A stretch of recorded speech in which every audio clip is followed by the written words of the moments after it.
Assalamualaikum warahmatullahi wabarakatuh. Waalaikumsalam warahmatullahi wabarakatuh. Yang kami hormati Ibu Ketua MPMB dan juga Bapak Ibu peserta MPMB dunia pada kesempatan hari ini, izinkan saya untuk menyampaikan terkait dengan budaya positif. Sebelumnya kami mengingatkan Bapak Ibu sekalian bahwa pada dasarnya inti dari pembelajaran kita murid kita itu adalah demi menuntun murid kita untuk mencapai apa yang mereka cita-citakan, menuntun mereka meraih kebahagiaan baik sebagai anggota individu maupun sebagai anggota masyarakat. Sehingga apapun yang kita sampaikan ke murid, apapun yang kita berikan ke murid, hendaknya semuanya adalah berpusat pada murid untuk menuntun kodrat alam yang sudah ada pada diri murid kita masing-masing.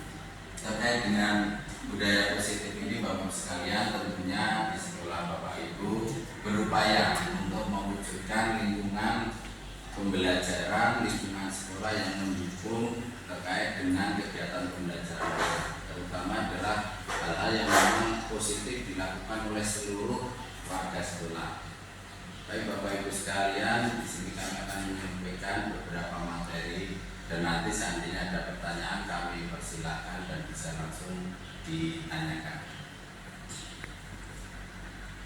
Materi yang pertama yang ingin saya sampaikan adalah terkait dengan kebutuhan dasar manusia. Pada dasarnya kita selaku manusia tentunya segala cara yang kita upayakan itu tujuan pokoknya adalah untuk mencukupi, memenuhi kebutuhan dasar kita. Nah di sini Bapak Ibu sekalian, kebutuhan dasar manusia ini ada lima kebutuhan dasar. Yang pertama adalah terkait dengan kebutuhan untuk bertahan hidup, kemudian kebutuhan akan kasih sayang dan rasa diterima, kemudian kebutuhan akan kebebasan, yang keempat kebutuhan akan kesenangan, dan yang kelima adalah kebutuhan akan penguasaan. Tentunya hal-hal yang kita lakukan tidak luput dari lima kebutuhan ini, termasuk mungkin Bapak Ibu dulu dalam kehidupannya sehari-hari melakukan pekerjaan, melakukan apapun pasti memenuhi salah satu kebutuhan yang ada di sini. Baik Bapak Ibu, yang pertama adalah terkait kebutuhan bertahan hidup. Itu sifatnya adalah fisiologis, misalnya seperti kesehatan, rumah, dan makanan. Ini tentunya juga merupakan kebutuhan pokok dalam kehidupan manusia, di kebutuhan pokok. Kemudian kebutuhan yang kedua, kebutuhan kasih sayang dan rasa diterima. Tentunya kita selaku manusia ya membutuhkan kasih sayang, apalagi murid-murid kita. Tentunya akan sangat membutuhkan kasih sayang dari Bapak Ibu guru dalam mendampingi, membersamai murid untuk mencapai kondisi optimal yang bisa kita upayakan. Selanjutnya kebutuhan yang ketiga adalah terkait dengan penguasaan atau kebutuhan pengakuan ataupun kemampuan. Ini berkaitan dengan kekuatan untuk mencapai sesuatu, misalnya kompeten, terampil, diakui, prestasi, dan lain sebagainya. Maka penguasaan ini juga salah satunya dari kebutuhan yang mungkin suatu ketika akan kita cukupi.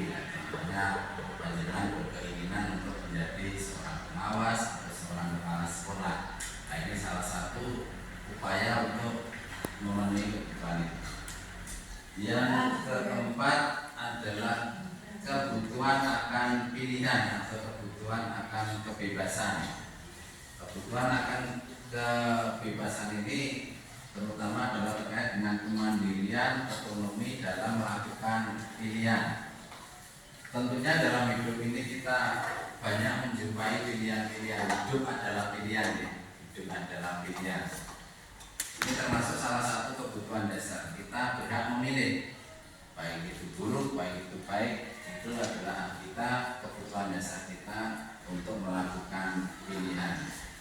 Yang terakhir adalah kebutuhan akan kesenangan atau merasa senang. Harapannya Bapak Ibu sekalian mendatangi MPMB dunia ini merupakan kebutuhan yang bisa membawa panjenengan ke perasaan senang. Senangnya bagaimana? Ketemu dengan teman-teman, bisa sharing, bisa berbagi praktek baik, berbagi ilmu dan lain sebagainya. Jadi jangan sampai ada di sini rasanya tertekan. Jadi kita enjoy saja. Jadi itu Bapak Ibu terkait dari intisari 5 kebutuhan dasar manusia. Monggo sebelum lanjut, apabila ada hal-hal yang mau ditanyakan, dipersilakan terkait dengan kebutuhan dasar kita ini.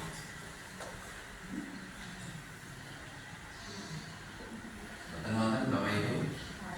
Oke, terima kasih. Berarti Bapak Ibu sudah memahami dengan kebutuhan dasar ini. Terima kasih. Alhamdulillah. Yang kedua Bapak Ibu, tentunya kita selaku guru dalam membersamai murid, dalam membimbing murid, mengarahkan murid, terutama dalam hal mewujudkan disiplin positif pada diri murid, tentunya kita bisa berfungsi sebagai beberapa hal yang bisa kita lakukan. Kalau mungkin di zaman dulu, era pendidikan zaman dulu, zamannya mungkin kita menjadi murid, nah itu penegakan disiplin positif ya melalui tindakan yang artinya kaku, tindakan yang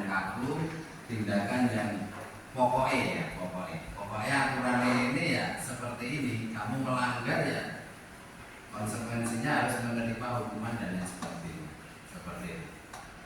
Maka di sini akan kami sampaikan terkait dengan posisi kita dalam hal mewujudkan disiplin positif pada diri murid. Yang pertama adalah posisi kita selaku penghukum. Mungkin bagi saya, mungkin bagi Bu Desita ini pernah menjalankan ini, deh. Artinya Bu Desita mungkin itu pernah melakukan posisi sebagai seorang penghukum. Bahkan kalau menurut saya nih, zaman dulu di awal-awal di SMA Rayun itu begitu telat ya saya hukum, karena memang belum kenal dengan seperti ini. Nah, contohnya telat masuk kelas ya lari mengitari lapangan 5 kali seperti itu, push up, nah seperti itu. Itu zaman awal-awal saya dulu Bapak Ibu. Jadi zaman awal-awal dulu saya juga pernah melakukan sebagai penghukum ini. Bahkan ini sering sampai sekarang kadang alumni itu masih terngiang kegiatan itu, dan bahkan menyampaikan kepada adik-adik tingkahnya itu bahwa ketemu Pak Wali mesti telat push up karena menonton lari, nah, seperti itu. Jadi insya Allah untuk yang generasi seperti Pak Siswali juga pernah melakukan ini. Mungkin kalau yang generasi baru tidak tahu deh, yang generasi yang baru. Yang kedua, posisi kita sebagai membuat orang merasa bersalah. Ini biasanya Bapak Ibu akan memberikan pelunakan itu atau memberikan sikap yang memelas. Contohnya ketika ada anak yang tidak mengerjakan tugas, nah itu kita mengeluh, mengapa kamu tidak mengerjakan tugas? Apakah kamu tidak kasihan kepada Bapak ini sudah menyiapkan materi sejak lama, mungkin sejak tadi malam dan lain sebagainya. Itu berarti posisi kita itu istilahnya membuat murid kita atau orang lain itu merasa bersalah karena melakukan suatu pelanggaran. Dengan kita bicara seperti itu, mereka akan merasa, oh iya saya ini bersalah ya. Nah, sampai Bapak Ibu guru kok bilang seperti itu. Kemudian posisi berikutnya sebagai teman. Ini sebenarnya sudah luar biasa Bapak Ibu, kita selaku guru itu bisa berfungsi sebagai teman terhadap murid kita itu sudah luar biasa. Namun di sini ada beberapa kelemahan, artinya kalau kita berposisi sebagai teman itu, kemudian murid kita itu akan merasa ketergantungan. dan ada kecenderungan untuk kurang respect atau kurang menghormati karena dianggap kaya konco dhewe. Jadi nek muridnya kebablasan ya plak gitu akhirnya. Nah, itu. Tapi sebenarnya sudah upaya yang bagus di posisi ini. Kemudian posisi yang keempat sebagai pemantau. Artinya ketika ada murid kita yang perilakunya kurang baik, itu kita bisa memerankan diri sebagai pemantau. Pemantau itu berarti kita memantau terkait dengan konsekuensi yang harus dijalankan oleh murid ketika melakukan suatu pelanggaran. Artinya di sini kalau murid itu kita awasi, kita pantau, maka dia akan berjalan sesuai dengan harapan, sesuai dengan konsekuensi, sesuai dengan aturan. Tetapi ketika kita sudah tidak ada di situ, maka murid ini akan kembali lagi, Pak Walu Yorayana kok tenang, saya telah tidak apa-apa, ini bukan pelajarannya Pak Wal, gitu misalnya. Jadi murid tertib karena memang ada gurunya. Kayak kita pakai helm itu loh, gitu, Bapak Ibu. Kalau helm itu kita sadari dari diri sendiri, ada polisi maupun tidak, ya kita pakai helm. Tapi kalau polisi itu berfungsi hanya sebagai pemantau, ya kita menjadi berpikiran kalau nggak ada polisi, cuma jalannya dekat aja, gitu. Jadi seperti itu. Kemudian posisi yang paling bagus, paling baik, paling ideal adalah selaku manajer. Artinya manajer ini berarti kita bisa membimbing, mengarahkan anak, menyadari kesalahannya, kemudian bisa melakukan perbaikan melalui kesadaran diri pribadi. Ya. Contohnya yaitu tadi, karena ini sudah sesuai dengan keyakinannya bahwa terlambat itu menjadi keyakinan dalam kehidupannya dan itu hal yang kurang baik, maka ketika kita itu selaku manajer kita bisa membimbing, mengarahkan untuk kesadaran ini sampai di lubuk hatinya, sehingga ketika guru ataupun warga sekolah yang lain tidak ada, anak itu tetap bisa disiplin positifnya tetap bisa dijalankan, tetap bisa dijalankan. Itu Bapak Ibu terkait dengan posisi kita kadang-kala dalam menangani kita menegakkan disiplin positif. Bisa kita evaluasi masing-masing, kira-kira di posisi mana saya saat ini monggo nanti dievaluasi sendiri,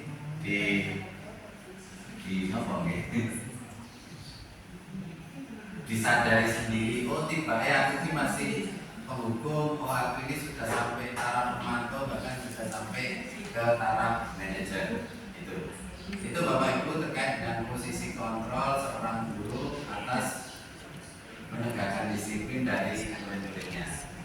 Moga kalau ada yang mau ditanyakan, Bapak Ibu.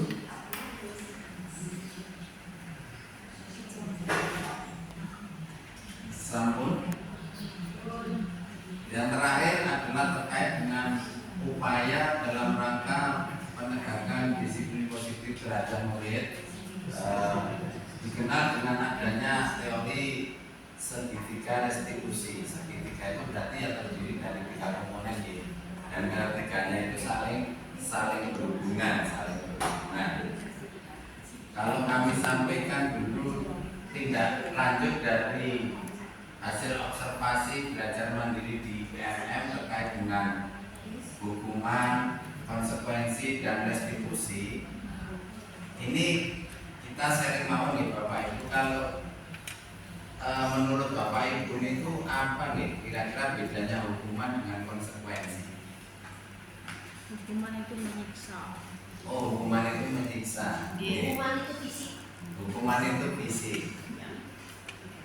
Kalau konsekuensi itu? Konsekuensi. Kan konsekuensi menyiksa. Tanggung jawab. Karena dia melakukan kesalahan. Jadi yang panjenengan sampaikan intisarinya saya sudah bisa menangkap bahwa hukuman itu memang penegakan dari suatu hal yang disitu melanggar secara terutama adalah secara hati itu menyakitkan, tidak hanya fisik ya, Tapi kalau sampai menyakitkan hati itu biasanya juga termasuk hukuman. Oh, fisik dok, usaha dan lain sebagainya. Sementara kadang-kala kita itu ngomong dengan murid itu kadang dardor-dardor lah, itu juga termasuk salah satu jenis usaha. Kalau konsekuensi itu berarti murid sudah tahu aturannya, kemudian sudah tahu resikonya, maka dia mau tidak mau harus melaksanakan kesepakatan dari aturan tersebut. Itu konsekuensi. Seperti itu. Terus Bapak Ibu, menurut Bapak Ibu kadang-kala kan kita memberikan hadiah kepada murid-murid kita yang berprestasi. Itu kira-kira menurut Bapak Ibu baik enggak gitu? Tidak. Pemberian hadiah atas mungkin suatu prestasi atau wah karena kamu tidak pernah terlambat kamu saya beri reward. Nah, dan kamu saya beri reward apalah duit saya ketemu atau gimana. Kira-kira menurut Bapak Ibu pemberian reward ini atas kedisiplinan murid kita hadir di sekolah kira-kira baik enggak Bapak Ibu? Tidak baik. Tidak baiknya seperti apa gitu? Bisa dikatakan tidak baik. Karena motivasinya anak jadi bukan dari diri tapi karena hadiah dari luar. Oke. Jadi betul yang disampaikan oleh Ibu Olis, dengan pemberian hadiah ini otomatis anak motivasinya ekstrinsik ya atau dari luar, tidak tumbuh dari kesadaran. Contohnya anak saya sendiri Bapak Ibu, kalau berangkat mengikuti TPA itu kalau disangoni berangkat, kalau tidak berangkat. Nah ini salah satu mungkin hal yang kurang tepat saya lakukan sebelumnya. Tapi sekarang jadi kebiasaan pokoknya disangoni ayam berangkat, kalau enggak ya enggak lah. Anak tidak bisa menumbuhkan kesadaran pribadi. Ternyata pengajian itu penting buat saya. Nah, gitu. Efeknya seperti itu. Baik Bapak Ibu, ini hukuman tadi sudah konsekuensi. Nah, Bapak Ibu tentunya kita dalam apa itu melakukan pendekatan anak kita lakukan dengan segitiga restitusi. Ini yang disampaikan oleh saya sampaikan terkait langkah-langkahnya saja. Nah ini restitusi di kelas nanti Bapak Ibu bisa melihat videonya di link YouTube yang ada di file saya. Nanti bisa saya share intisarinya saja. Segitiga restitusi yang pertama dalam menstabilkan identitas murid. Artinya berarti di sini ketika ada suatu permasalahan kita berupaya untuk membuat kondisi siswa menjadi stabil atau tenang. Nah ini kadang-kala sulit ya Bapak Ibu ketika ada anak yang melanggar itu kita itu kadang langsung to the point ya, langsung to the point, tidak melakukan cross check dan dicek, tidak menenangkan anak dulu, apalagi ada dua anak yang berkelahi itu langsung ya, itu. Maka ini sangat diperlukan untuk menstabilkan kondisi murid-murid kita yang sedang melakukan suatu pelanggaran. Kemudian langkah yang kedua memvalidasi tindakan yang salah dengan menganalisis kebutuhan dasar murid. Ini berarti kita perlu sharing atau perlu pendekatan personal dengan murid. Awakmu telat di nyampo gitu nih. Kenapa kamu terlambat? Oh karena ini Pak, ini Bu, ini Pak, ini Bu gitu. Jadi divalidasi kegiatannya, kemudian kita telusuri ada apa di balik keterlambatannya. Mungkin memang ibunya di rumah itu memasak sarapannya terlalu siang, 6:30 baru mateng, anak belum sarapan dan lain sebagainya, bisa jadi seperti itu. Atau ya tabayun, atau ini pengalaman real anak saya kemarin ketika masuk di SMP 1 itu terlambat, kemudian dipanggil sama guru BK-nya. Ya, guru BK-nya ya sama. Loh, kenapa kamu terlambat? Karena nunggu adik saya itu pakai bajunya lama. Jadi sudah seperti itu anak yang bisa. Kemudian Kalau perlakuan kita seperti itu, anak cerita ke orang tua itu enak tuh Bapak Ibu. Ya tadi kakak terlambat, kemudian ditanya oleh Bu BK, dan Bu BK tanyanya gimana dia dengan nada yang baik, nada yang bagus. Terus lah kamu jawabnya gimana seperti itu tadi? Realnya memang seperti itu. Kan itu ya juga berangkatnya bareng saya memang adiknya leles itu, leles itu. Dan itu sangat membantu. Artinya validasi tindakan. Kemudian yang ketiga menanyakan keyakinan Bapak Ibu. Berarti kita lebih mendalam lagi. Kita tanyakan keyakinan anak tersebut mungkin di keluarganya.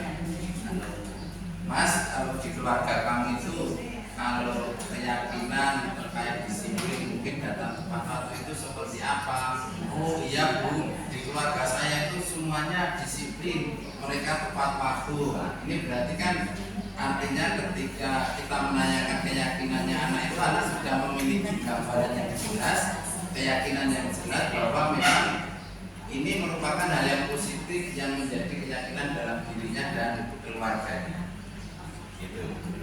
Jadi itu Bapak Ibu segitiga restitusinya, intinya adalah seperti itu. Monggo kita mulai melakukan ketika kita menemukan anak kita, menjumpai anak kita kok tidak pada koridor menetapi disiplin positif, ya kita lakukan dengan cara yang baik.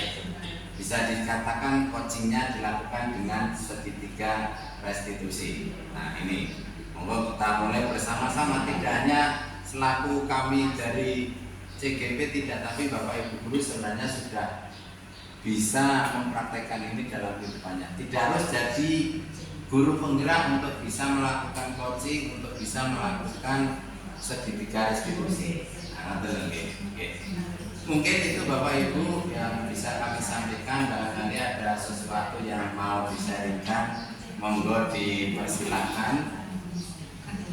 Atau saya tambahkan satu kasus ya Bapak Ibu, satu kasus untuk kita analisa bersama, sekedar.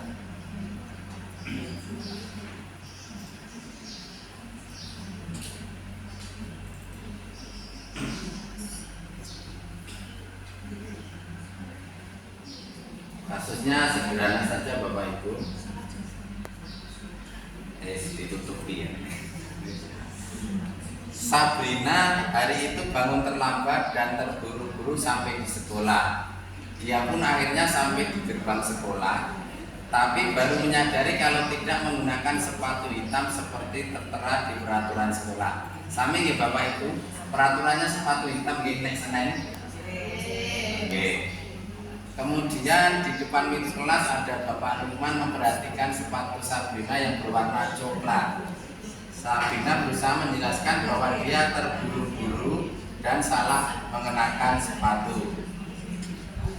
Pak Lukman menanyakan Sabrina apa peraturan sekolah tentang seragam warna sepatu. Sabrina menjawab sudah mengetahui sepatu harus berwarna hitam.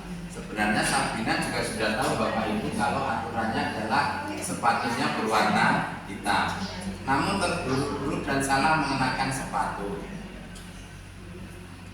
Selain tidak mungkin kembali pulang karena rumahnya jauh sekali, kemudian Pak Lukman tetap bersikeras pada peraturan yang berlaku.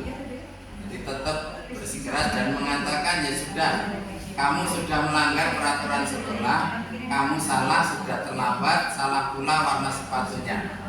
Segera buka sepatumu kalau tidak bisa mengenakan warna sepatu sesuai peraturan. Dan pada akhirnya Sabrina harus seharian mencopot sepatunya dan memberikan kepada Pak Lukman. Kira-kira menurut Bapak Ibu guru bagaimana kondisi Pak Lukman ini, posisi Pak Lukman ini dalam menjalankan penegakan disiplin terhadap Sabrina? Monggo pripun menurut Bapak Ibu?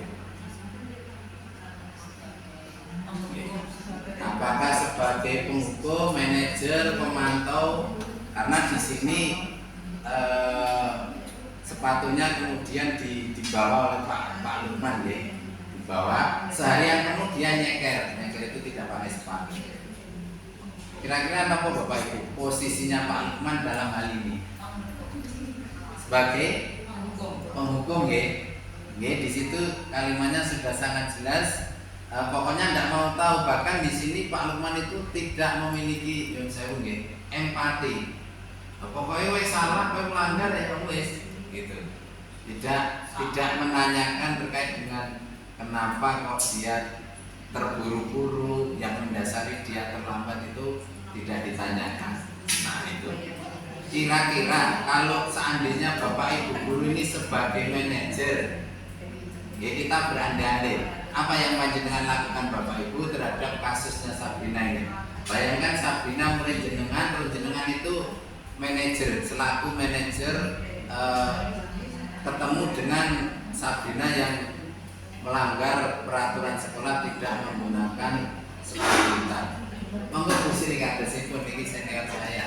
Monggo Bu Sri, seandainya panjenengan jadi manajer pripun Bu? Membantu si Sabrina untuk memaknai kesalahan. Membantu Sabrina untuk memaknai kesalahannya terkait dengan mungkin segitiga restitusi yang bisa panjenengan lakukan, mulai dari membuat kondisi tenang, kemudian memvalidasi, kemudian menanyakan keyakinannya Sabrina. Bisa kita bahas Bu? Bu Santi ini juga lebih senior ya. Monggo Bu Santi. Bu Santi, berikut Bu Santi kalau menurut panjenengan ini sharing dari junior. Oke. Kelihatan deh tulisannya. Oh, oke. Intisarinya kan Sabrina terlambat tidak memakai sepatu hitam, kemudian Pak Lukman menghukumnya dengan copot sepatunya sampai jam berakhir hari itu. Nah kalau posisi panjenengan sebagai manajer terkait dengan segitiga restitusi yang panjenengan lakukan, kira-kira seperti apa?